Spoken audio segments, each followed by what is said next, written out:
Salam, salam sejahtera untuk kita sekalian.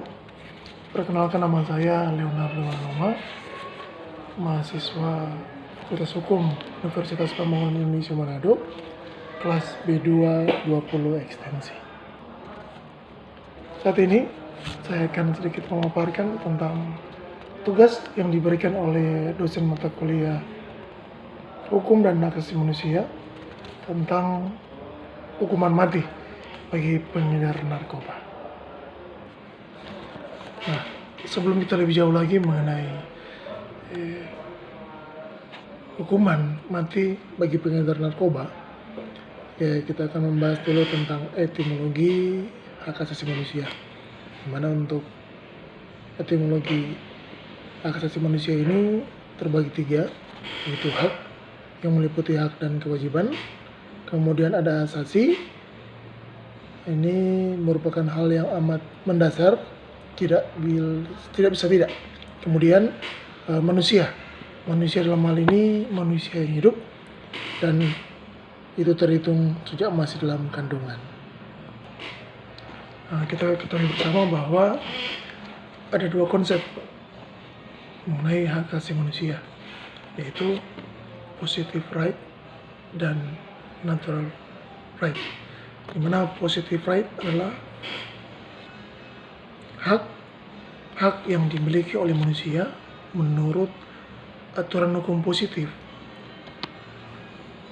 yang dibuat melalui proses pembentukan hukum dari masyarakat itu sendiri, baik secara nasional maupun internasional. Sedangkan natural right adalah hak asasi manusia merupakan hak-hak dasar yang secara kodrati melekat pada diri manusia. Ini bersifat universal dan langgeng. Oleh karena itu, harus dilindungi, dihormati, dipertahankan, dan tidak boleh diabaikan, dikurangi, atau dirampas oleh siapapun. Nah, sesuai dengan judul jurnal yang ada, yaitu hukuman mati bagi pengedar narkoba. Kalau kita melihat pemberian hukuman mati bagi kasus tindak pidana peredaran narkoba merupakan salah satu alat ataupun salah satu langkah yang tepat dilakukan negara untuk mengeksekusi para pengedar narkoba yang dapat merusak generasi bangsa. Nah, dengan adanya Undang-Undang Nomor 35 Tahun 2009 tentang narkotika dapat menjerat pengedar ataupun bandar narkoba dengan memberikan hukuman paling berat, yaitu hukuman mati. Nah, permasalahan yang diangkat adalah penegakan hukum mati bagi bandar narkoba di Indonesia, dan hukuman mati bagi bandar narkoba ditinjau dari aspek hak asasi manusia. Mengapa pemberian hukuman mati dianggap cara yang tepat diberikan kepada pengedar narkoba? Nah, menurut saya bahwa dengan memberikan hukuman mati bagi pengedar narkoba itu memberikan efek jerah kepada pelakunya sendiri. Karena kita melihat kenyataan yang ada, kalau hanya diberikan hukuman badan, hukuman penjara, tidak menyurutkan niat dari pengedar untuk berhenti melakukan tindakan ataupun perbuatan mengedarkan narkoba.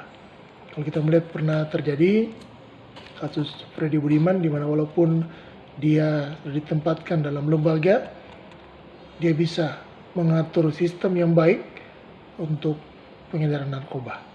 Jadi menurut saya sangat tepat pemerintah menjatuhkan hukuman mati kepada pelaku pengedaran narkoba. Sekian sedikit paparan dari tugas yang diberikan oleh dosen mata kuliah, dan sebagai tambahan disampaikan kepada saudara-saudara, rekan-rekan, adik-adik sekalian yang ingin bergabung untuk melanjutkan pendidikan ke universitas jenjang lebih tinggi, mari bergabung dengan UNPI. Karena di Universitas Pembangunan Indonesia ini mempunyai dosen-dosen yang luar biasa, tentunya dosen terbaik yang bisa memberikan masukan, bisa memberikan pelajaran yang luar biasa bagi kami sebagai mahasiswa. Dan tentunya ketika kampus UNPI memiliki dosen yang berkualitas, tentunya akan menghasilkan juga jebolan-jebolan kampus UNPI yang berkualitas, yang tentunya menjadi orang yang siap pakai. Terima kasih, ini dari saya, dan salam sehat.